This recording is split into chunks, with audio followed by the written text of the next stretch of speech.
Okay, Gus, especially because we got a guest and one of our friends, I'm going to let you take this one. So why don't you go ahead and intro the podcast? You going to let me field this one? Yep, go for it. Welcome back to the Gus and Eddy podcast, guys. I would like to welcome back our most popular guest ever. I don't know if you knew that, Drew. Drew Gooden. Yes! Look at that. Oh, wow.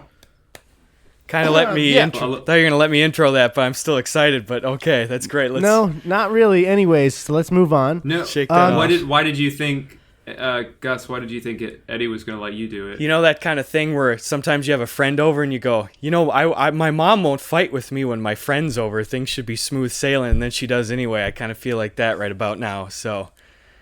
You kind of feel like I'm your mom? Drew, yes. So is Drew your mom, or are we both your mom? I think Drew would be like my stepmom, and Eddie would be like my stepmom's brother that comes by and lets me try cigarettes when I'm like 12.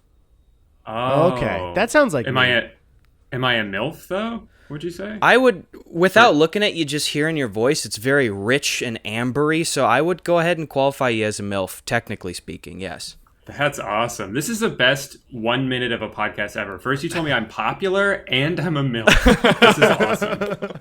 Don't let it go to your head. We'd like to welcome popular MILF Drew Gooden to the podcast. Yeah, YouTube's most popular MILF, Drew Gooden. Did you guys see... Actually, the episode, what was... Drew, were you episode 2 of the podcast? I think... No, I think maybe like 3 or 4, because I was after Jake. I think Jake was our first guest ever. He was our first episode. Okay. And we started out having only guests, so I think maybe you were. That's right. For some reason, I thought you guys had like just the two of you first. But I guess I was the second one then. We actually didn't. I think because we were trying to be like more of a Rogan or an H3 podcast before when we started, because we didn't know what we were. We didn't do a one with just us until maybe like 3 or 4, maybe 5 months into the podcast.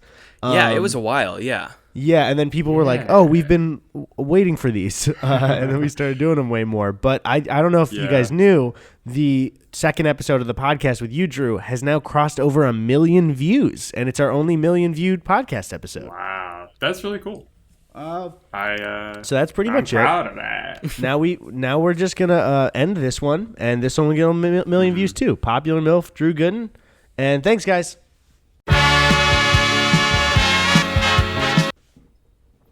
Now, if Tony didn't edit in the outro there, I'll be really disappointed. Yeah, me too. Gus, here's my question. Yeah, what's your question? You've been in Wisconsin for a week now, right? How's it going?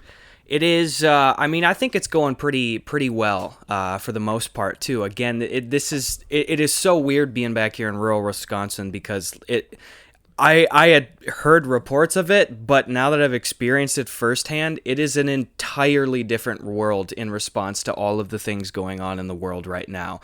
Like, it's kind of frustrating to some extent, nobody's really being too safe, and there isn't a lot of love for more inclusive movements over here, not for my family, but around town. So that is very discouraging, and it just feels 100% foreign to everything that has been going on, at least in our world in LA in the last 3 months. But otherwise, when I'm just at home kicking it with the family, making movies and stuff, I'm as happy as I've been in probably a year. Fuck yeah, dude. Well, one, I loved the sketch you put out today, but also even just with that, because, people have heard us bitch about how LA's been during quarantine. Mm-hmm. Not anything specific, but being in a populated area. Drew, you're in Orlando, but like, how have things been for you? Is it like, do you have like maybe space to hang out outside or? So it's funny, when the quarantine started, we live in a very walkable area, so way more people are out walking than normal around like 5 or 6 p.m. every day, just because it's like, well, we're inside all day, so now we have to go for a walk. But especially the past week or so, it's been pretty discouraging to walk through. Like, we went out with our masks, walking down through the public area near where we live, and every restaurant was packed, no masks, people everywhere, more crowded, and we've lived here since before COVID and everything. Right. More crowded than we've ever seen it. because people are now responding to like, oh, we can do stuff. We're all gonna do stuff. And it seems like a good deal of people were just social distancing because they would get shamed not to. And then, like, after they saw people in the protest, they're like, oh, no one's going to yell at me? Fuck it then. Right. Whatever. Yeah. I feel like it's the same way with masks, where there was a while where, like, if you weren't wearing a mask, people would probably give you, like, a weird look. You would feel like, oh, I should be doing what everyone else is doing. But now, at least here in Florida, which is, like, a country in its own, basically, everyone is just sort of like the quarantine, or the pandemic doesn't exist anymore. We're not wearing masks. And now I feel weird wearing a mask when I shouldn't. I should feel like I'm being more whatever. But, yeah. What are you gonna do? With that, it's so weird to me to think that, like, while there were cases in the U.S., just to think back, because it felt, I'd say at the beginning, kind of like swine flu, you know, that we were all at Disney World together, like 2 weeks before quarantine. And it's just insane to me that it was like we were at conventions and airports and Disney World, and then immediately it was like, go indoors. Disney World is closed. Yeah. The final month before quarantine, I was in Orlando's playlist in Disney World and went to Las Vegas, and then like we're seeing friends from all over, and now it's like the most like populated things that I could possibly do, and it's like I probably won't be able to do those things for at least a year, you know? Yeah, I'm really glad that we all had a playlist and that Disney World day to hang out, because we, you know, obviously VidCon is scrapped now. Would we be at VidCon right now? I think we would be, yeah. I think so, yeah. Today's the 14th? I think so, yeah. That makes me so sad, actually. It would be like all the boys together, and we're just... You know, in our homes on a Discord call. Fuck, that actually hit me hard. Well, yeah, I'm glad we got that, because, yeah, we're missing out on it. I mean, I haven't seen Danny in like 6 months, I think.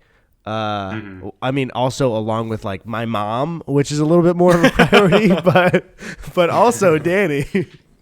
Aside from that dumb bullshit, Gus, or not Gus, sorry, I don't give a shit about Gus. Drew, what have you been playing during quarantine?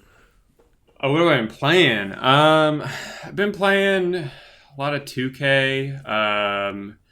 That's been my go-to because I just love watching the sweat. I just get really excited about all the sweat that they have. Right. I've never seen a game feature as much sweat as 2K. And then next year they seem to have promised even more sweat. So I'm really excited for that.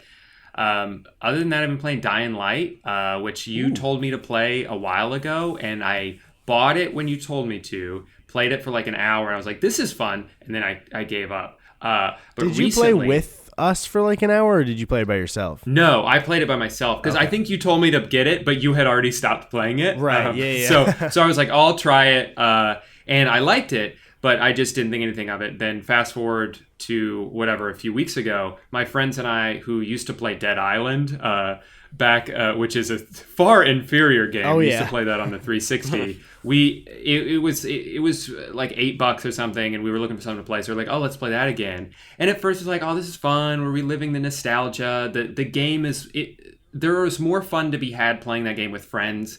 Because of the shittiness of the game, because of the glitches, the bad mechanics, like we would drive a car and just get it stuck in the weirdest place, and then get another car to try to drive into it and get it out, and then they'd both be stuck, and we would just laugh our ass off, and it was so much fun. And then we just got to the point where we're like, wait, this game sucks. We need to stop playing it. Then we play Dying Light, and immediately it's like, why did we withhold this from ourselves? It's so fun. It's so good. It's Dying Light for anybody hearing us talk about it. If you're looking for a game to play with friends during quarantine, it is just like, I think Dying Light, even though it was like kind of a cult classic, and it did sell pretty well, and people are excited for the second one.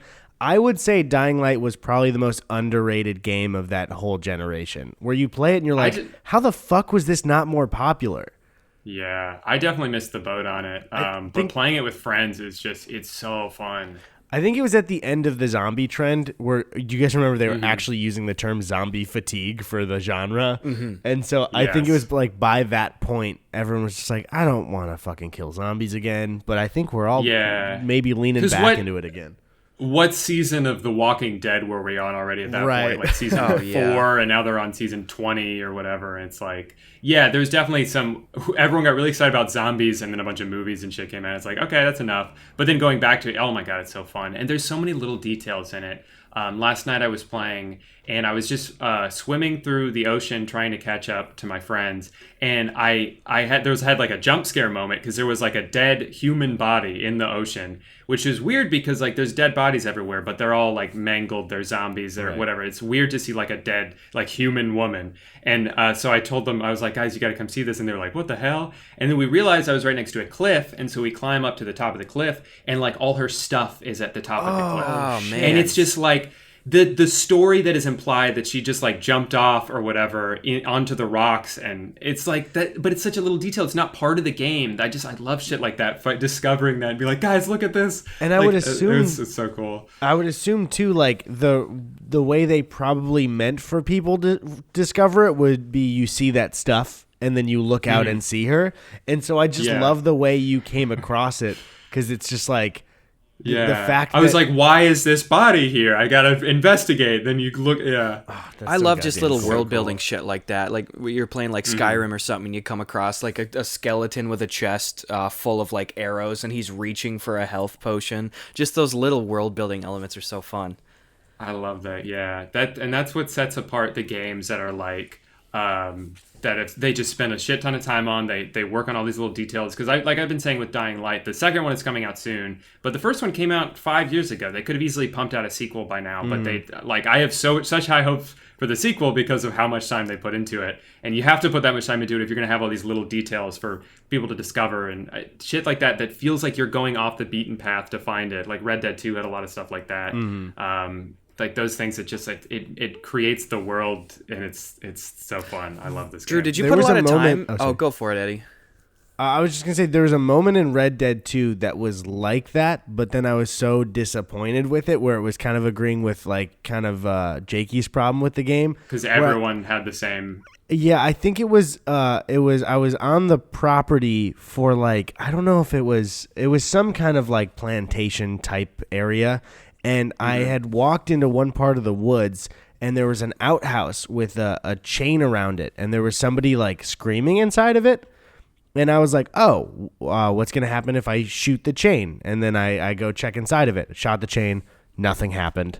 And then I'm like, oh, can I like dynamite it? And nothing happened. And there's just that broken moment where it's like, who do I have to go talk to involve myself here? It would have been so goddamn cool if it, like, even if you can talk to somebody to go out there, you could just skip that by opening the outhouse yourself. That would be cool. Yeah, and a lot of games have stuff like that. Like, you can go start a mission, but maybe you already did what the mission is. So you talk to this person, they're like, hey, can you go find my friend? And you're like, oh, wait, hold on, I actually already did that. And so depending on whether you actually saw it or not, that the game changes. I hate that, like, hold your hand through everything type of thing. Yeah. Did you put a lot of time into Red Dead, Drew? Because I still have I played 5 hours as soon as I got my PS4 Pro, PS4 Pro. And then I just didn't touch it. And I don't know why I'm not even trying to play it, but I just don't want to dive in, kind of.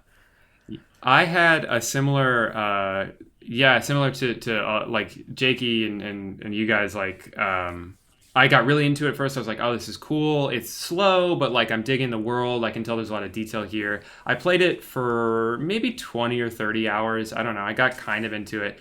And then I just sort of stopped playing one day, and the thought of going back to it at a certain point became overwhelming because of how many things I would have to relearn, the language of the game you have to familiarize yourself with, and I never finished it. Yep. So. Yeah. I talked about this with Eddie, and I'm curious to hear what your opinion is. But like when you think about those giant games where you can pour dozens, if not hundreds of hours into them, and it isn't just a linear story, like stuff like that, Breath of the Wild, Skyrim, when you revisit these games, are you able to start over? Or like, because me personally, I got the same Skyrim files for like 5 years and shit. Like if I go back to Breath of the Wild, I'm like, I can't start over. Like I don't know why I have that inability. Yeah. But what is your approach? I think it depends. For me, it's hard to go back to a loaded save file, because then I'm like, what was I in the middle of doing? Same. What is my setup like? What combat am I?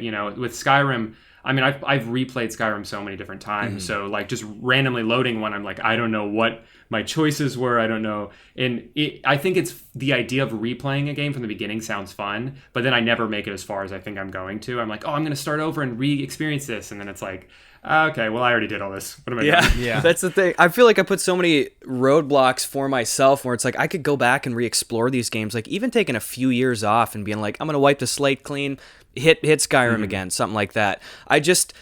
in the moment, I am such a hoarder in video games and stuff. Like, I gotta be running against every edge of the wall, picking up every item, and then I'm like, yes. well, in the long term, I'm creating this mental roadblock for myself where I'm like, if I just know I'm gonna restart this game in a year, why should it matter for me to pick up this unique item right now? And it's like, that's silly, but at the same time, it's like, well, I want my things to have a little bit more weight here. I don't know. Just frustrating. Yeah. So you're the type to try to 100% a game as you're going through. Without a doubt. Like, I've always been that way too. Like there was a literal moment where in Dying Light last night, there was like arrows pointing in the way, and it's like, well, if the arrow's pointing that way, I got to see what's over here first. Yeah. Why would I go the way I know I'm supposed to if there's something over here?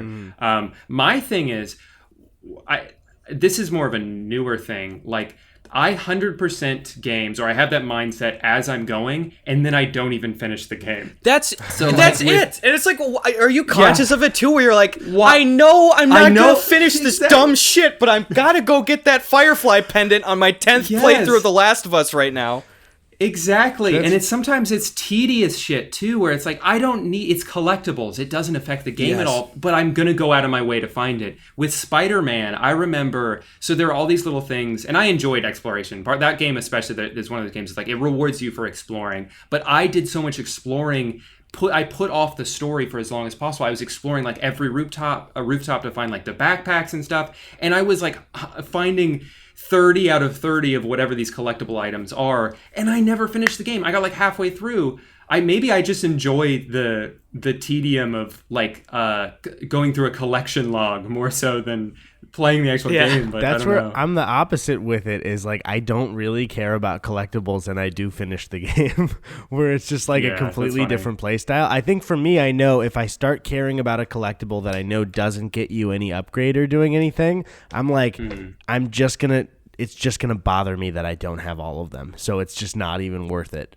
I wish I could just get over that hump, because it would especially replays are the biggest thing where it becomes so tedious, because I am not as good at just floating around to a bunch of different games kind of passively. Like, I like trying to dive in and being like, I am giving a shit about almost exclusively this world for at least like a couple weeks or something.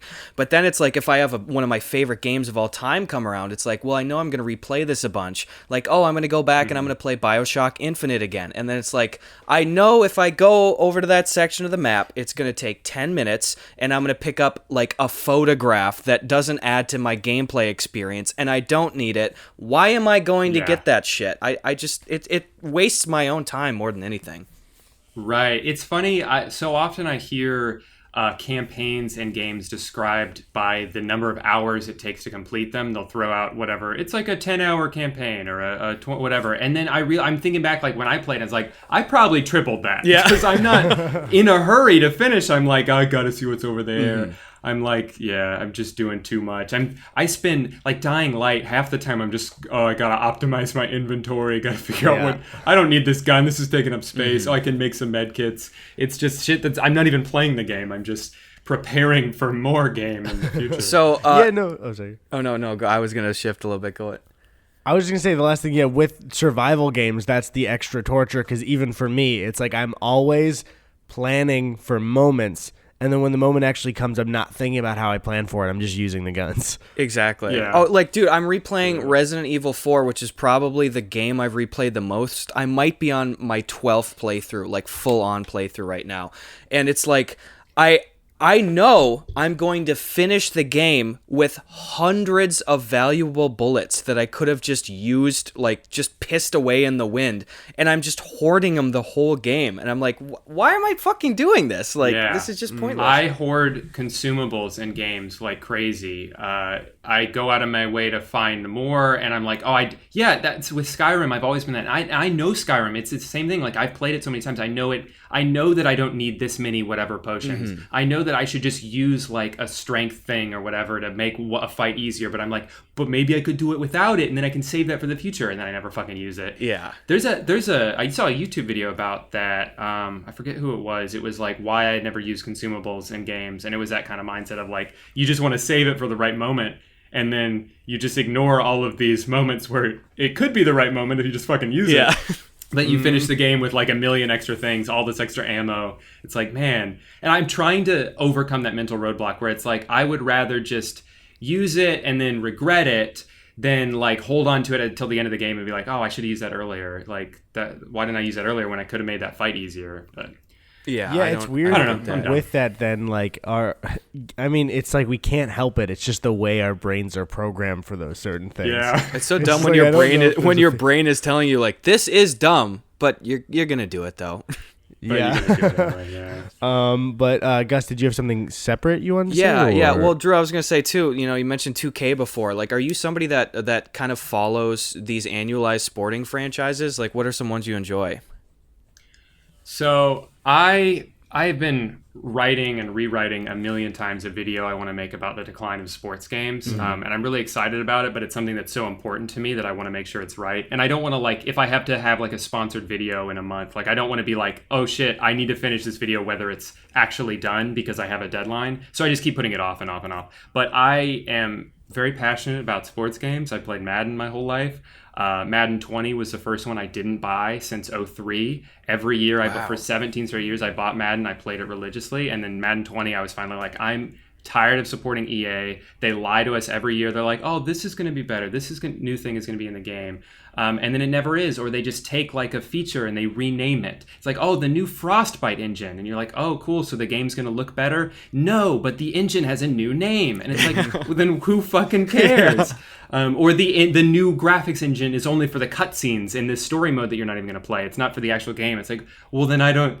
Oh, great. The little movies in the game look better. But yeah. And so I've started playing 2K recently just because it's a better game. And but I'm starting to get to the point where I think what needs to happen with sports games is they need to stop releasing them every year because I think they get stuck in this dev cycle of like, first of all, 1 year is not enough time to make any significant changes to a game, especially with something like Madden. You're spending half of that time fixing the problems from the last game. So you're not even working on the next game. You release a game for $60 before it's ready. It's broken. There's all these new bugs. They take a game that's already bad and make it worse by adding new bugs into it because they didn't have enough time to play test them. Then they spend all this time patching it and fixing it. And then the same thing happens next year. And it's like, there should be like one version of a basketball game per console or per generation is what I think. Then or at least just release it when it's ready, 2 or 3 years, whatever it takes.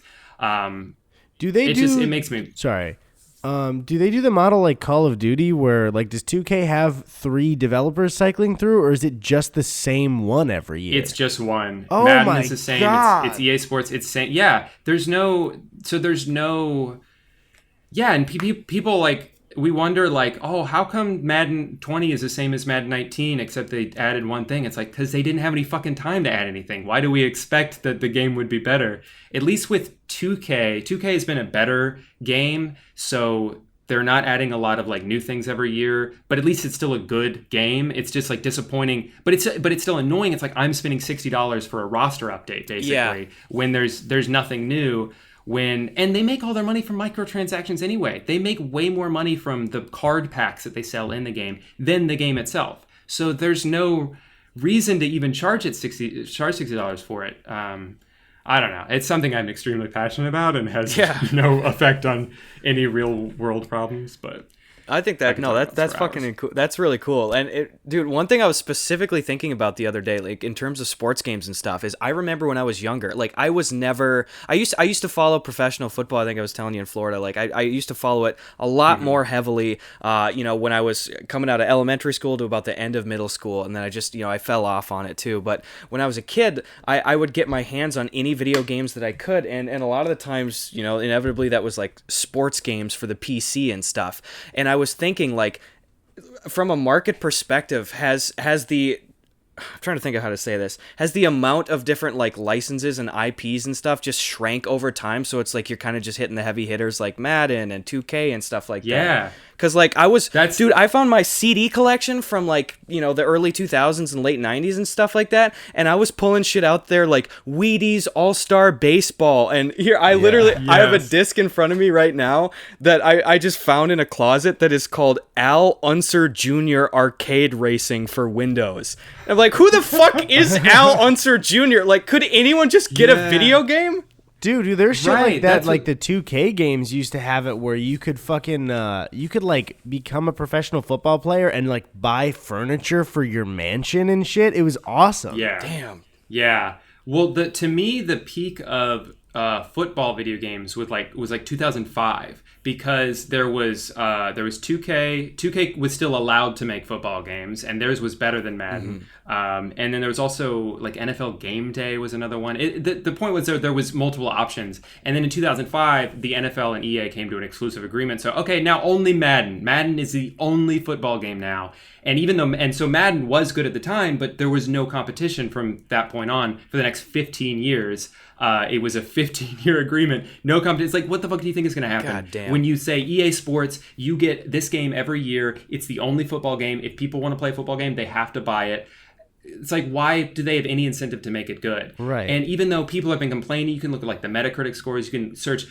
Go on YouTube and search Madden bad. There are hundreds and hundreds of videos.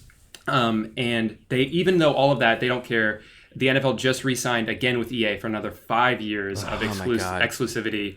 And it's just, the consumer just gets fucked, and that's why it's so frustrating. It's like, of course Madden is bad, because no matter what they do, people are still going to buy it. I was that way, where I bought it every year, and now I'm like, no, I'm just not going to buy it anymore. The game makes me mad. Especially it makes me more mad than happy. I'm not going to do that to myself. Yeah, with microtransactions now, they can afford people giving up on the series, because then if they keep, say, 10%, but they spend like 50 times more on microtransactions, you still make more money. So they can be as long as we have a hold on gambling addiction of a small group, we'll still make the same amount of money with low effort.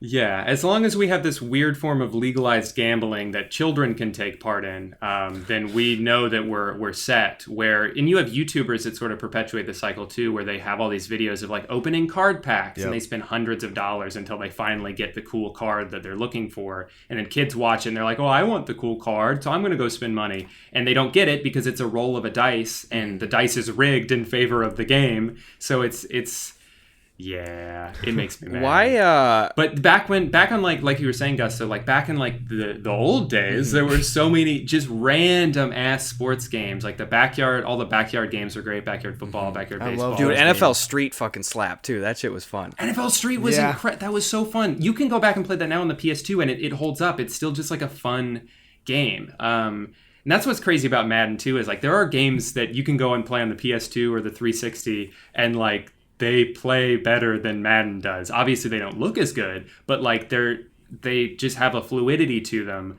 or something that's fun about the gameplay that is more fun to play than a game that came out now. It's so frustrating. That's insane. Why? And then what was another one for baseball? Even there was one. Did you ever play MLB Slugfest? Oh no, I didn't do that one. Yeah, I did. Yeah. So you could put in like these cheat codes or whatever, and like you could have like the guy, all their heads would be on fire. You hit if the pitcher hit the batter, then he could like charge the pitcher and beat him up, and it was like.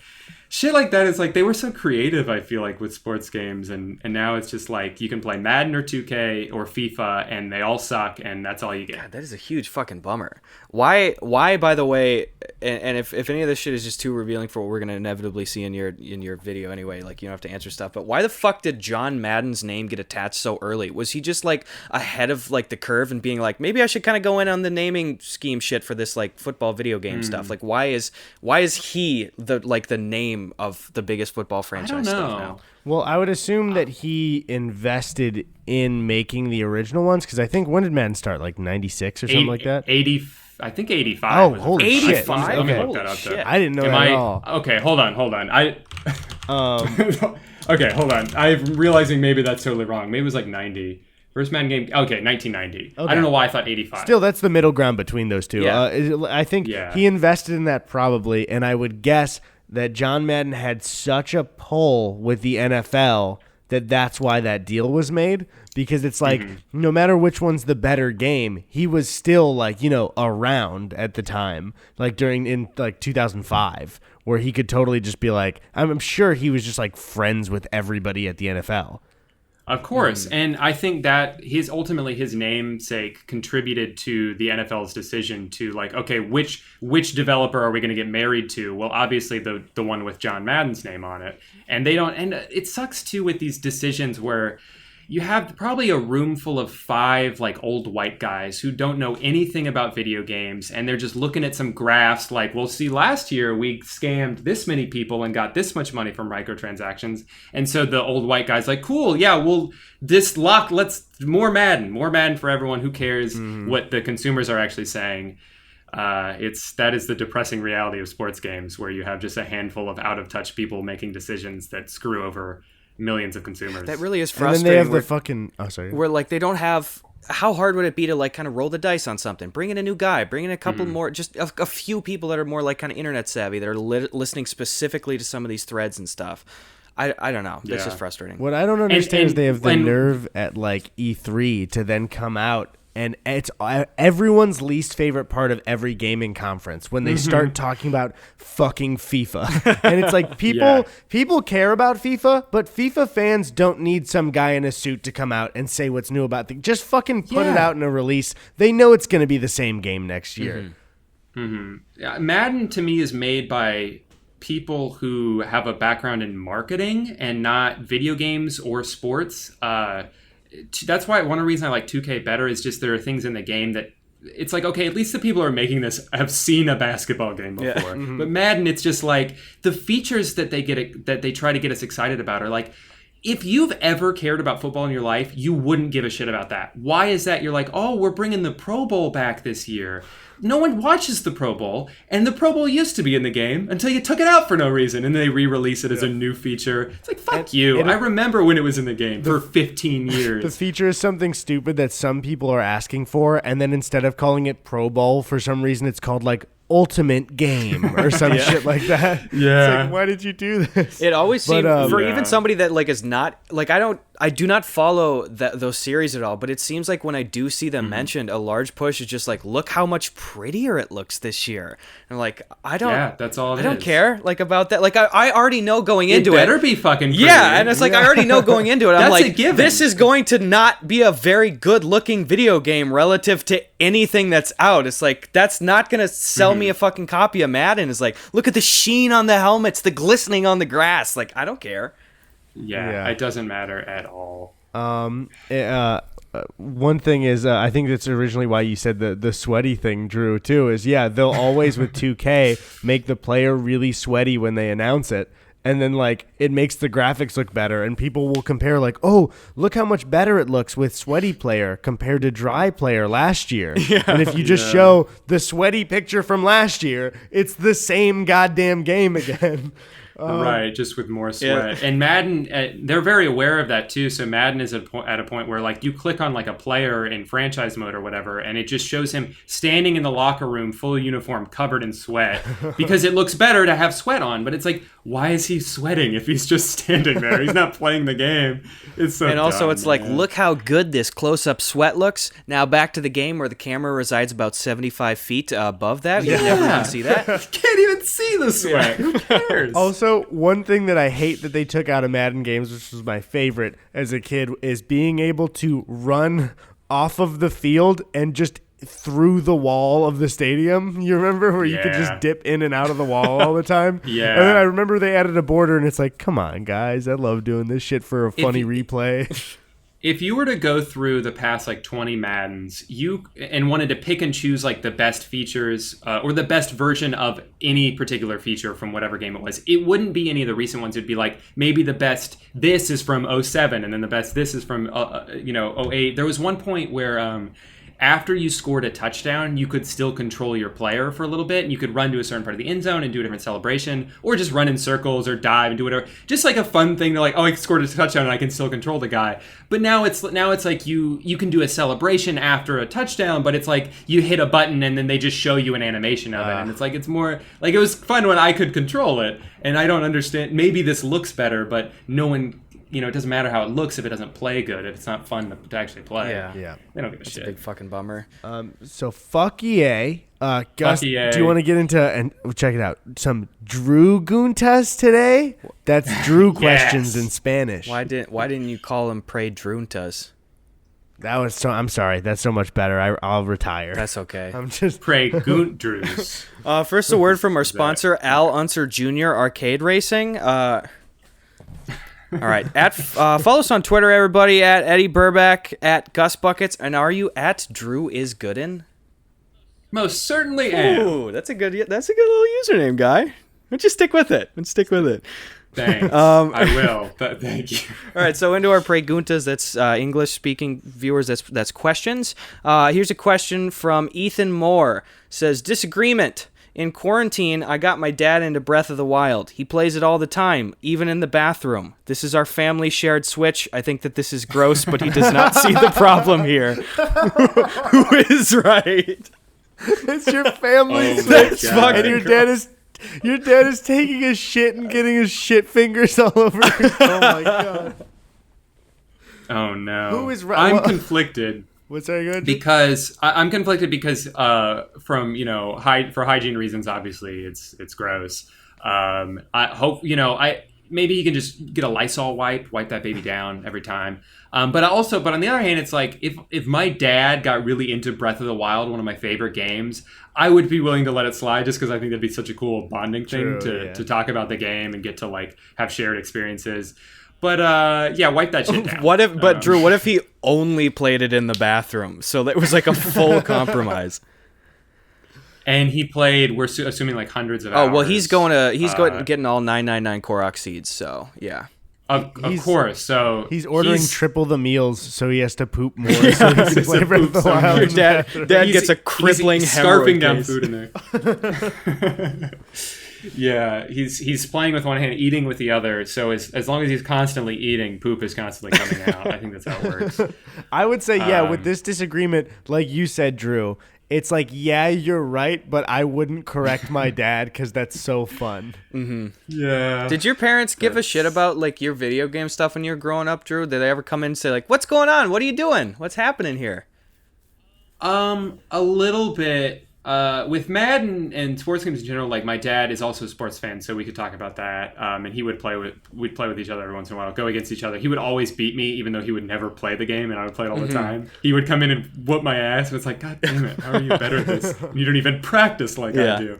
But with other games, it was like, I had similar experiences to a lot of people where it's like you start playing online games and you have to explain to your mom that you can't just pause it. You have to finish the game first. Or with like Kingdom Hearts, I have to get to a save point. I can't save right now. Mm-hmm. That was sort of the introduction of my parents being like, this shit sucks. Mm-hmm. I miss when they could just pause the game or do whatever and just get off, or I could go in there and turn it off while they're playing and it wouldn't matter. Yeah. Dude, I remember it was my dad actually like in the moment apologized to me for it. I was like 11 and I was playing a zombies game with 3 other friends, and he told me to take out the trash, and I didn't realize he didn't know how zombies worked.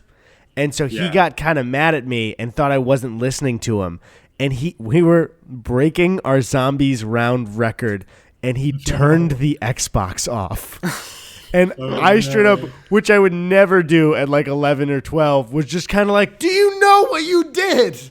And like he like immediately was like, you could see in his eyes like, holy shit, I didn't realize. And I was like, I have to go to all of my friends and explain to why I just like ruined the record for us. No. And yeah, he apologized. It was one of those moments where it's like, I don't blame him for not knowing how much zombies matters to a 12-year-old, like.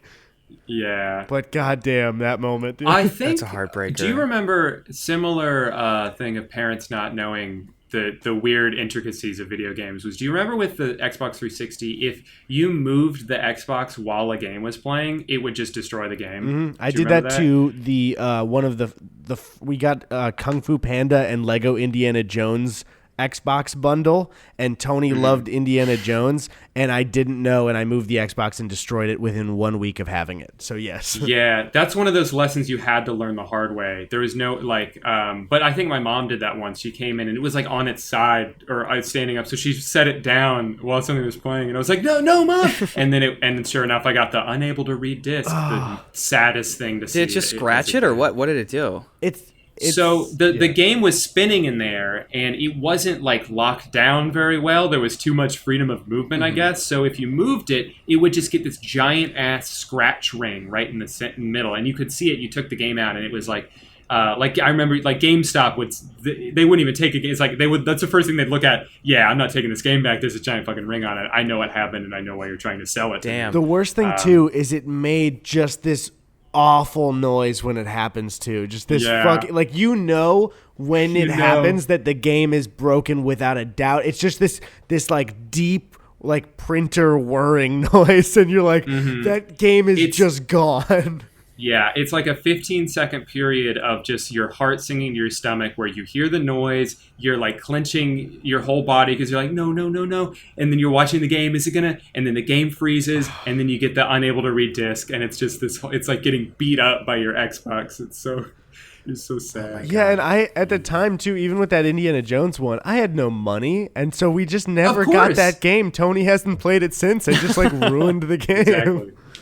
Yeah, man. I remember. Guess you got another. Yeah, just I didn't have one of those game wrecker things, but in terms of like my parents fucking stuff up was, I remember we got a Wii, I think like early high school stuff, and I was playing old GameCube games on there, and I didn't have a GameCube memory card yet, and one of the first games I'd played was Super Mario Sunshine. So we had placed an order for a GameCube memory card, and I knew that the game was coming, or like the card was coming in like a week, but I wanted to play Super Mario Sunshine so bad that I just left the Wii on for like a week straight in our family TV room. And we have a light switch in here that directly shuts off all of the power to like the outlets, and I every day, multiple times a day, I went and I told everyone, I was like, nobody shut off this light switch. I have like 30 shine sprites into Super Mario Sunshine. Like I will, like the whole game will be wrecked. Like please. And it was on like one of the last days. My mom came in because like I didn't empty the dishwasher or something. She just goes, "Hey," and hit the switch. She's like, "Do that right now." Like, no! It's like I worked for a week for this. You know what you? Yeah. Dude, I'm sure I've mentioned this on the podcast before too, and I will say it also is not Tony's fault for this one. It just happens to be it where I love Rock Band 2 so much. I love playing it. And here's the fucking bingo card for some of you guys. One of my friends, Zach, we love playing Rock Band together, and Tony's just like doesn't really like, he likes it for a little bit but doesn't like it playing it for a long time. And once you get toward the end of the Rock Band 2 campaign, there is a set list that is like 86 songs long, and the challenge is you have to play it through, and you can't exit out or like continue the progress. Oh no! Already. So what happened was Zach was at my house all day, and we were playing through it with 2 instruments, and Zach had to go home for dinner. And I was like, "Hey, Tony, can you do a couple of songs with me? Just keep this going." And Tony did a couple, and then he didn't want to do any more. Rightfully so. This is not his fault, but I was very bitter because we were like in 8th grade. And then, so Tony doesn't want to play anymore. And so I wait for Zach to come over that night. And I didn't realize that the settings on our Xbox were set to shut off if it was left on idle for like 6 hours. So we came back downstairs. And the Xbox was off, and there was just that like booting up the game of like, well, maybe it saved our progress, and it did not. This is the Xbox 360, so it was just like, I think we were probably 54 songs through, and think of just like the length of a song, how much time. Oh yeah, I was trying to do the math on that. What is that, like 7 or 8 hours? Yeah, straight? It was like we were doing a marathon, and then like my legs disappeared in the middle of it. Like it was it was awful, man. And I will say unfairly, I was upset at Tony and reminded him for years, but that's not his fault. He just didn't want to play. Yeah. That's fair. All right, I got another one for you. At 277CQ says, your death is based off of your last Google search. How did you die? It's like a Facebook right Quizlet question here. Yeah. I searched first Madden game earlier in our conversation. So I'm looking for... What's yours? I can only briefly play it so we don't get claimed. But this is my last Google search. Let me boot it up real quick.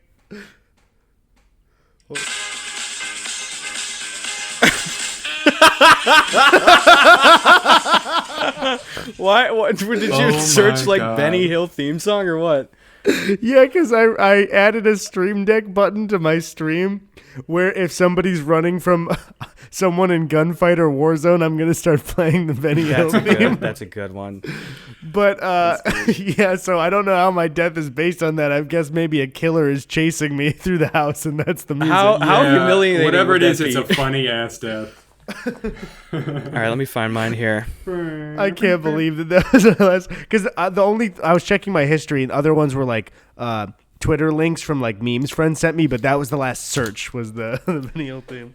How do I find So this? it's the last like song we searched for, or what was the It's question just the last exactly? Google search. So I had searched on Okay. Google the Benny Hill theme.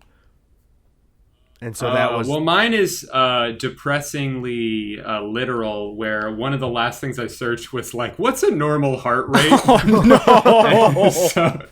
it's a pretty straightforward way to die. Yeah. Either He Google not searched enough heart before or- a heart attack. Yeah, I hate that. yeah. Oh God. Mine was Jaden Smith face tattoo. You're so shocked that then you have a heart attack. Yeah. Oh, I went to his Twitter because I don't follow him, but his AVI had like a bunch of face tats. I was like, does he actually have face tattoos? And I guess that was a pretend pic. So I don't know how I'm gonna die from that, but fill in the blanks. Well, he could be giving you a face tattoo, and then it just goes awry. That's true. And suddenly you're dead. Or he kills you with his Karate Kid skills, and his face tattoo is the last thing that you see. But what about his He kills you, and then gets a tattoo of your dead body on his face. humiliating? And then The he whole makes body just like on the ground. and then he makes After Yeah. Earth 2, and they don't blur out the tat, so your dead body face tat is in After Earth 2. Oh man, And the you dream don't is even to star get in any money After for Earth 2. Mm-hmm. All right, I got one here for you. I was just real quick going to say, like, that was such a bad one where I remember being slightly older than Jaden. I think he's like a couple years younger than all of us. And watching After Earth and being like, Will Smith is carrying this movie. And it's like, he's a child. And Will Smith had years and years of acting experience. And I'm getting mad at Jaden for not like crushing it with all the pressure in the world on him. You couldn't Yeah. pay me enough money to be in any celebrity kid situation like that, you know, like Yeah. just even a really well-adjusted, healthy family and stuff. It's like, I would not want that. So my goal is to get as unfamous as possible so I can give my kid a good life. The healthiest one I think I've seen is Ben Stiller. That seems like that seemed like a good group for their family. I don't even. Oh yeah, totally. Oh, him being the son of Jerry Stiller? Yeah, and also Or his mom, they were like a comedy duo. Oh, okay. Yeah, I don't know my Stiller history very well. Yeah, you know. I I'd say think brush up on the Stillers' A History in the Sorry, Hogwarts library. Yeah, I forgot to do my Stiller research before coming on the Gus and Eddy I think- podcast. I think one of the dilemmas of human existence for everybody is obviously you want to be rich, you want to have as much money as possible, you want to set yourself up for the future, but you also don't want to have rich children. Right. Yep. Because rich kids are the worst. So it's like, do I, what do I do? Do I want snobby ass kids and a nice house, or do I just burn all my money and just tell my kid you got to really toughen up, and then he turns out really well adjusted, and it's like what's I better? think the best thing that you can do still, and for any person who becomes wealthy, is still get a moderate, like kind of nice house and have nice things. But I really don't see why anyone would need a mansion ever. You know what I mean? And it's like that Yeah. I think if you live in a giant home, your kid just will think, and I don't even blame them, will think they're better than people in small houses because you just have a better one. Yeah, I think where it really becomes ridiculous, because I like to look at, Amanda and I mean, we're trying to buy a home eventually, but we also just for a long time, when I'm bored, I'll go on Zillow or whatever and just see like how much homes are going for, where, you know, and what kind of whatever. And when a house has 2 kitchens, that's when it's like, what the fuck are we even doing here? Yeah. It's like, what do you even need? Or like more than 5 bathrooms, which even like more than 2 for me would be like, I don't need more than 2, you know, I need one upstairs, one downstairs. But then like it'll be like a 5-bedroom, 7-bath house. And it's like, where's the math on this? Is there another bathroom outside? What is going on here? Also, you ever have those friends in high school or maybe college that are like, were clearly very wealthy and they'll be like, we weren't rich. We just like, you know, and they'll say the thing and you're like, you saying what you think isn't rich is so wealthy. Like, yeah, we weren't rich. We just had a pool in the front yard and the backyard. And it's like, and the thing is too, like, I know that was a discussion that happened where on Twitter before, where I had just said that my family wasn't rich. We were very just middle class, and somebody was like angry at me, like, no, you said you were poor, and you're not poor. And I was like, oh, actually, I didn't say I was poor.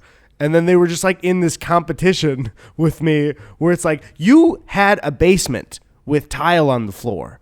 So, and it's just like, they're crunching the numbers, trying to figure out how much, like, And so I get for everybody, like, the thing is, it's like to people who are like in extreme poverty, people who are lower middle class look rich too. But then there's the people who are like, they don't understand that they are wealthy. You know what I mean? Like, there's a level there where it's like, that's wealth what you had. Like, if I can look at your if both of your parents' cars are more expensive than somebody's house, that's wealth, you know?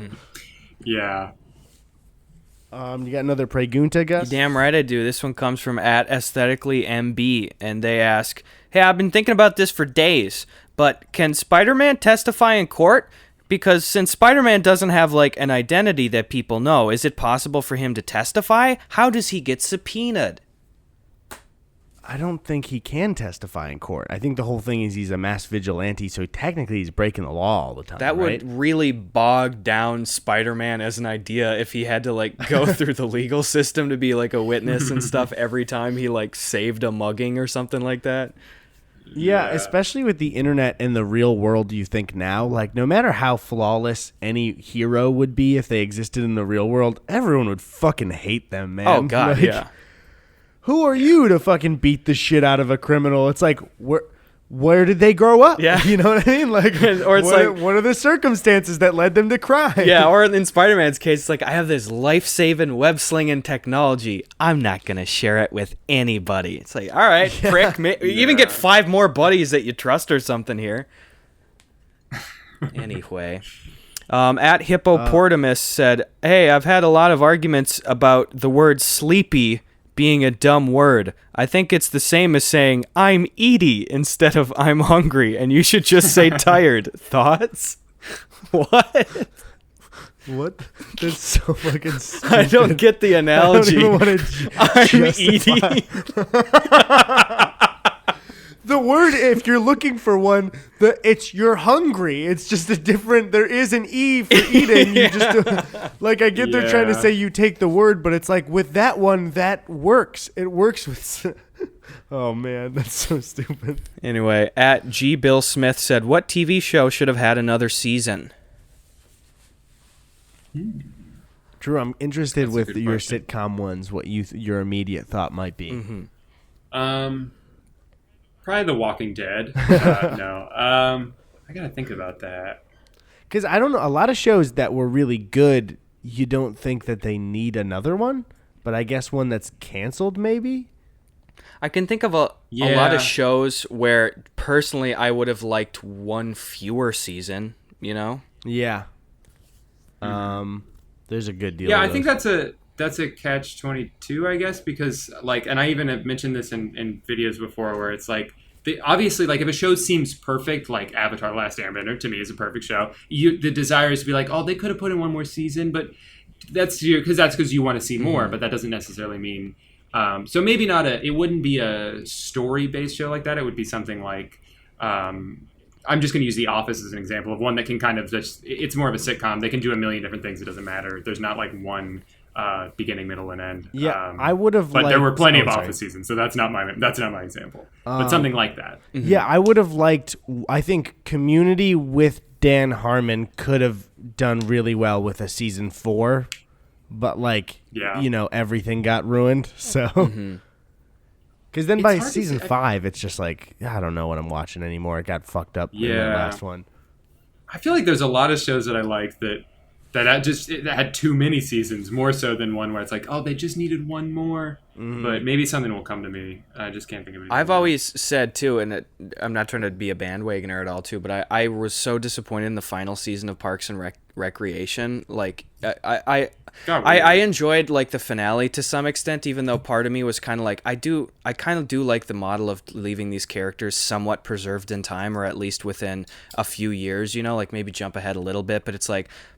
It was wholesome to see the rest of like people's lives and stuff like that, but part of me is like I don't know, I kind of want these characters to be a little bit more static in this and kind of be representative of this time. But also just to me, the last season was like it was evident that a lot of the big players just weren't there. They were off doing other projects, and just knowing that like that was behind a lot of the creative approach to it was kind of frustrating. And we really did leave season 6 with that perfect kind of like the festival all came together. It's kind of a callback with the music and stuff like that. Seems like such a sweet note to end on. And then it's like, hey, season 7, fuck it. Leslie hates Ron and everybody's gone and it's in the future and they have triplets and everyone's using holographic iPads. And I was like, I didn't need all this stuff. Like you had a good formula. Just do one more lap, Yeah. I think it's almost a little bit more tragic when there's one season too many than when you feel like there's one not enough. Just because like there is something kind of nice about just wondering what could have been when something is hypothetical, whatever the hypothetical 4th season of Arrested Development, for example, like I know they eventually did, but like let's say they did it at the time, that will always be better in your head than what they could have done. So it's almost kind of nice to just be like, well, maybe they could have done this and it would have been perfect and beautiful, but it was already good the way it was, and they didn't need to fuck with it. Yeah, so, I don't know. I think one big mistake that a lot of people with TV shows make is I realize, and it's not really a mistake I blame them for, is that a bunch of people always ask, they always beg to find out, even when a show's over, they ask the creator, like, where did my favorite characters end up? And I know like a lot of people want to know that, but I think to a degree, most shows that ended in a good way let the character have personal growth and become the person they were supposed to be. And like you said, Drew, it's just much nicer to just fill in the blanks in your head now that you know that that character is on the path they should be on, rather than jumping to the end of the path and going like, here it is. This is it right here. Like nobody really, it's almost like seeing the end of your life, like you don't want to see that.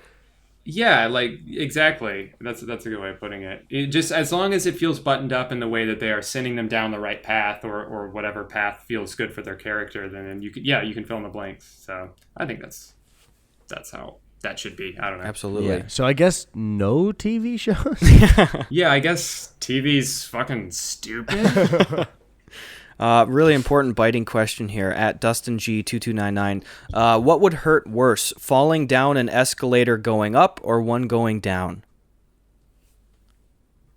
I don't know. Would the speed going down be enough to really make a difference? Well, I think speed is not as much of a factor in that situation as pinch factor. When you get to the bottom, maybe you clonked your old noggin on the way down and your little fingies get pinched going underneath that little like extruding but those are thing. Made to not pinch, right? Yeah, but if you're laying down on the thing, like something's got to pinch, Yeah.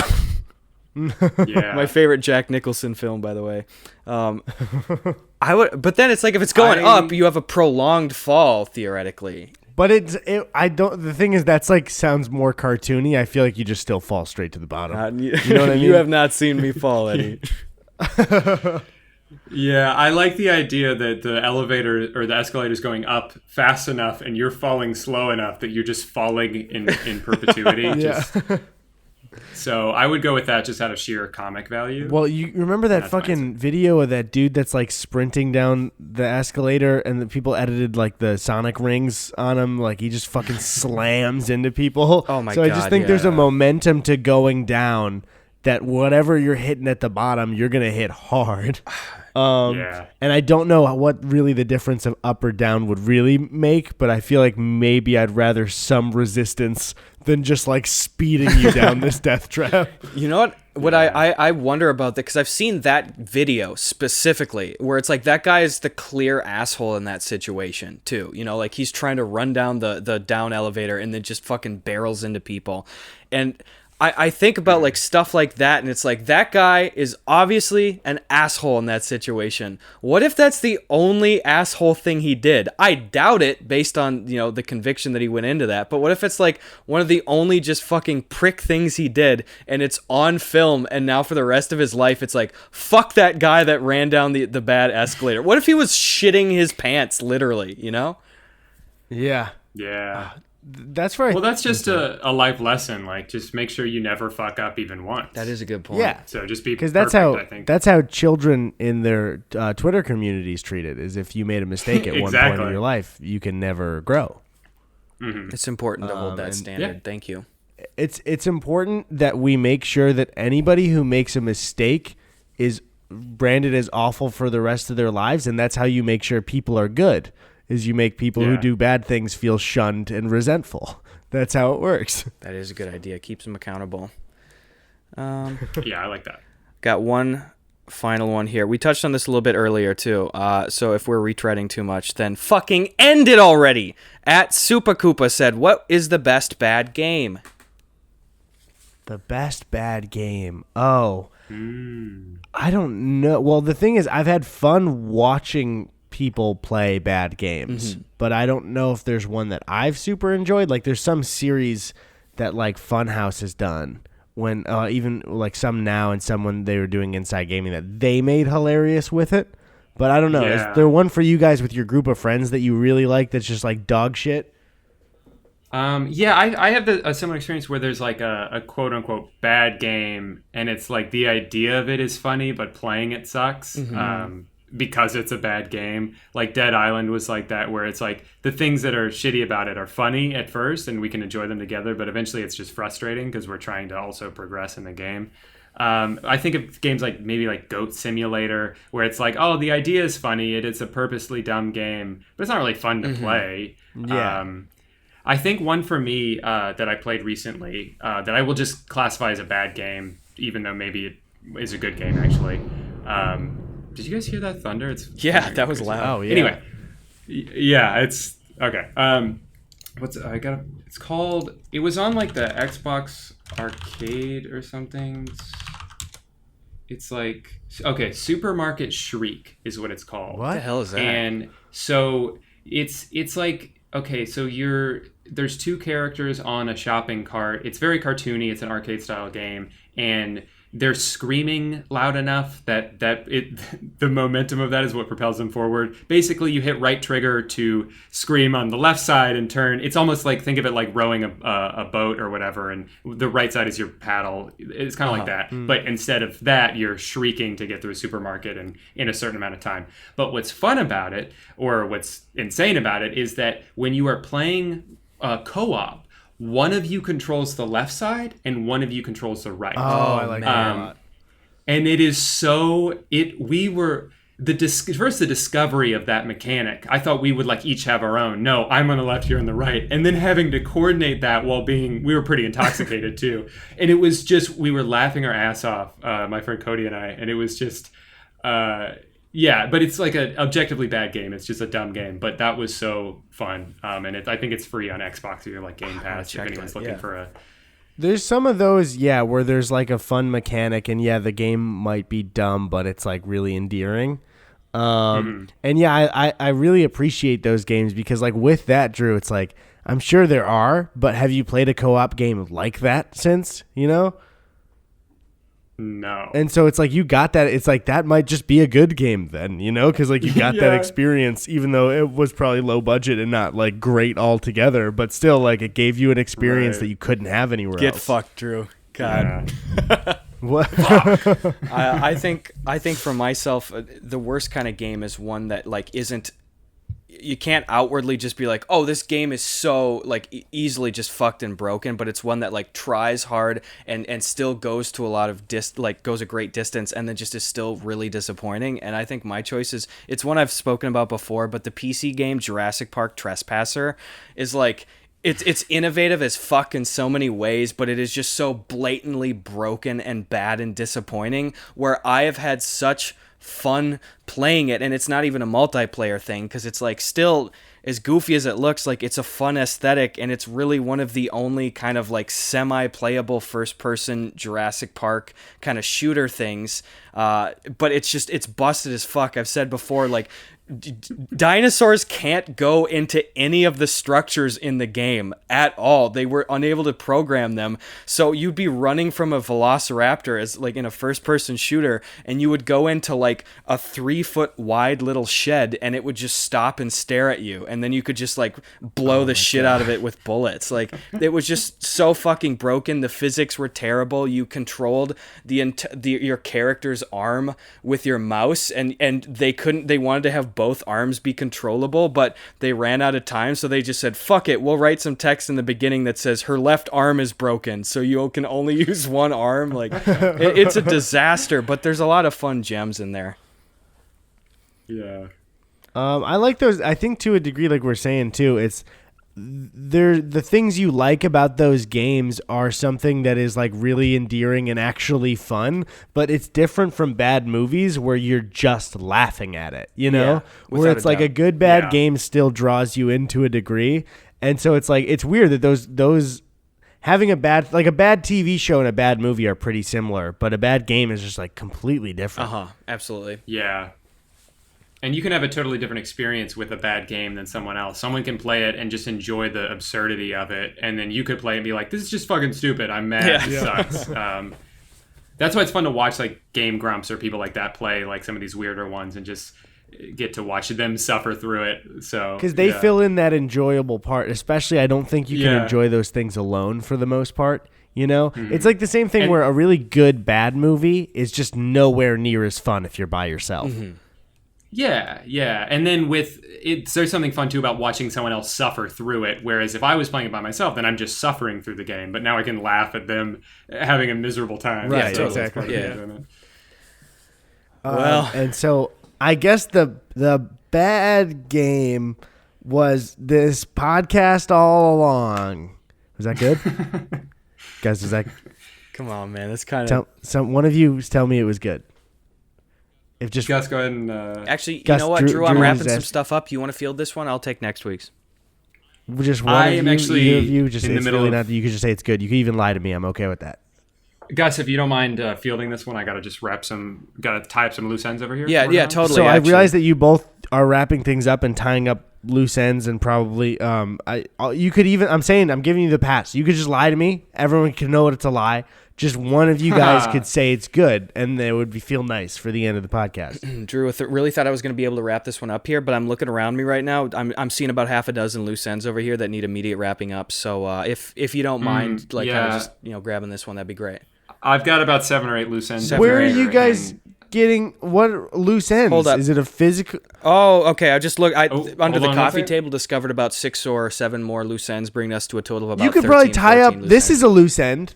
The podcast is a loose end, and you could tie it up. You could get one less. You just told me it was good. Oh, yeah. No, well, yeah, that's a good point. Gus, you want to go ahead and let me field this one. Hold on, I'm getting a FaceTime from my deceased uncle. I should probably see what this is about. Ooh, that's unprecedented. Yeah. Looks like what was good was this podcast all along. Is that better? Do you guys? See, now I heard you cough.